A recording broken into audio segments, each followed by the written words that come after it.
I'll give a little context, and then I'll stop rambling. So if we think about the incarnation of Paramahansa Yogananda, which I'm assuming most people are familiar with Paramahansa Yogananda, and if you're not, please become familiar with that soul. So Paramahansa Yogananda is most well known for bringing Kriya Yoga to the West. Now, the reason, from my perspective, my direct perspective, is that Paramahansa Yogananda needed to. If you're enjoying the video and you want to go deeper with me, check out my meditation masterclass. It's unlike anything. It's pinned in the comments below. Teach Kriya Yoga because at the time, we're talking about the 1920s, 30s, and 40s, and then I believe he left his body in 1952. The reason why he taught Kriya Yoga and why it was so important, because he could have taught anything, but the reason why he taught that is because at that time, the base frequencies of humanity were low, and that we had to go through the physical vehicle, put the physical vehicle in all these different sort of poses and machinations just to get ourselves ready to be able to meditate. So because the base frequencies were lower, Master Yogananda had to go through the body to get us sort of primed up. The base frequency, believe it or not, even though the world is insane, the base frequencies of humanity are actually much higher than they were at that time that Paramahansa was incarnate. So now, essentially, I'm allowed to teach instantaneous meditation, and there's many of instantaneous meditations in the book, because we're ready to work in this way. So it's because everyone is ready to remember, just like you, we're ready to work with ourselves in this way. And this is why I'm allowed to be here and teach this. So that's that simple. That's unbelievable. I don't want to hold up too much more, but you just said something that made me think a little bit. Do you think that that's why the fact that everybody's ready, but it seems like you just said we are on this whole higher level of consciousness, but it's almost like there is a resistance from a lot of people. And I think we've talked about this here before. I think that resistance steps up maybe because it's scary for us as humans to finally realize that we may be responsible for our actual human self. Like we're the ones responsible now. Like you actually have to get back in the driver's seat and do the work. And I think for a long time, I think we've been duped into believing that maybe there's some exogenous thing that takes care of that. And we can just kind of blasé until something bad happens, and then we can kind of go into like autopilot mode and something will come and fix us, and then we can go back into let's play around again. But I think what's starting to happen is people are starting to realize, oh shit, I got to do this on my own. And for some people that might be super frightening, frightening. Yeah, I totally agree. And I would even offer up that there always has to be a balance. So as an analogy, and I like silly analogies, if you think of high school, okay, there's freshmen, sophomore, juniors, and seniors in high school. It's not all freshmen. It's not all seniors, right? Right. So there always has to be a balance. There is perpetually equilibrium. That is what is. It's perpetual equilibrium.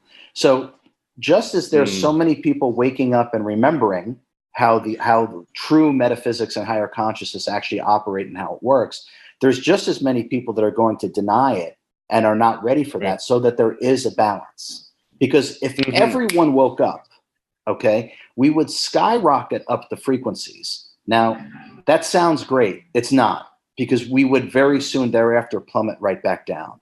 So really what we want is slow, steady ascension, because that's maintainable. So what you're seeing right now is roughly, give or take, roughly half the population in complete self-denial of the self, believing everything that they're ever told, and abdicating all self-responsibility for their own evolution and for their own state of being. And now you're seeing the other half of the planet doing the exact opposite, actually empowering themselves, seeking out this kind of wisdom and knowledge, going within for themselves, recreating their life and putting themselves back together as they see fit. But what's most important to remember is that there's always a balance. There's always going to be people who are going to say, oh, RJ, that's a bunch of nonsense. It doesn't work that way. Okay. And there's also going to be a bunch of people that are like, I've been waiting for this my whole life. This is exactly how it works. So there has to be both, because perpetually there's always an equilibrium. Absolutely beautiful. Thank you, brother. Phenomenal. I could talk to you for hours. So thank you, man. Thank you, Joe. I see Kristen with her invisible hand up. Yeah, RJ, oh my God. So I already bought your book. It's in my Amazon. Thank you so much for sharing your story and, like having the experience that you have and being brave enough to share it with the collective and raise the collective up. But I have a couple questions. Was there ever a time where you felt like almost like you forgot or you disconnected from that wisdom that you knew as a child? Like when you were sick, was there a forgetfulness, or were you still connected to that wisdom of like, oh, this is my life mission to heal this and then deliver it? Second question. Oh, yeah. Okay. Okay. And then my other question would be, is it all through consciousness and through meditation and through tapping into the subconscious mind and the universal mind? Or would you say that because we are incarnate physical entities, that there is a physical component to healing, or is everything mind? Okay. I hope that makes sense. It makes perfect sense. I'm trying to remember your first question. I'm so sorry. Did you ever forget? Like, do you ever feel like like that veil of forgetfulness got, the psychic density was so heavy that you really thought you were RJ as this human ego self-concept? Yeah. So I would say yes. I always had what we would now call clairsentience, clairvoyance, claircognizance. I had that as a little kid, and that's never really waned. But what I would say happened, it's kind of like falling asleep. Okay, you're just drifting off, and before you know it, you're asleep. So I kind of call that immersion. So I became immersed into the human condition. So more of that sort of hyper awareness and hyper separation as a little kid, like literally leaving my body, knowing that I'm pure consciousness, pure spirit, and that is just a suit that I slide into temporarily, have this experience, and then I'm going to pop right out a few hours later. Something happens the more time that you spend in the low frequencies of the physical universe. And I just call it immersion. You just become immersed into the physical experience, the human experience. And I became a victim, if you will, and that might not be the right word, but I became a victim of that as I was growing up. And it was really as I talked about earlier, my early 20s, I met a very, very wise soul who did his best, to wake me up. And so he kept imploring me, RJ, you have no idea what you are. You have to start meditating. You have to meditate. You have to meditate. So he kept pushing me. And upon some of those meditations that I just described in my early 20s is when the immersion was now going in reverse. I was now going back to what I was more like as a child, which is complete and utter detachment from the human condition. And so I went from starting that way to immersing myself into my ego mind identity to waking myself back up to right all the way back to complete non-attachment and detachment and realizing what I am. So it was the whole spectrum. I love it. I always see it like a clock. You know what I mean? Like we start at 12 o'clock, we're connected. And then at 6 o'clock, we believe we're this human limitation. And then we come back around, we just kind of revisit the 12 o'clock point.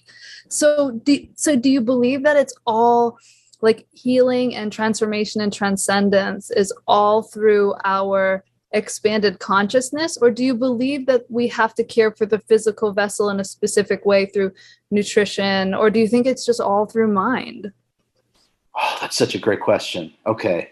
I'm going to give two answers just to be confusing. No, I'm going to give two answers. At the highest levels, believe it or not, it doesn't matter what you eat, exercise or not. At the highest levels, when you have that kind of dominion over your body of energy and your mind-body complex, it actually doesn't even matter. Now, that's extremely rare and nothing I advocate at all. But the truth of the matter is, this is absolutely possible. It's totally irrelevant when you are that, I'll say, self-aware. Now, what we're really talking about, by the way, at that level, we're talking about self-mastery, which is what exists beyond enlightenment. I'm going to be teaching a course on what I call beyond enlightenment, because there's much beyond enlightenment. And putting your body back together is an aspect of self-mastery. So at a certain level, it's irrelevant. You can just have such command over your body of energy and your physical body, it doesn't matter. Now, I don't advise that, Okay, so yes, we do have to take care of the physical vehicle. I hope you enjoyed the video. Now, if you are desirous of more of the real you and less of your conditioned, agitated mind, if you know that you can create a life that you're not leading right now, but you know you can, check out my meditation masterclass. It's pinned in the comments below.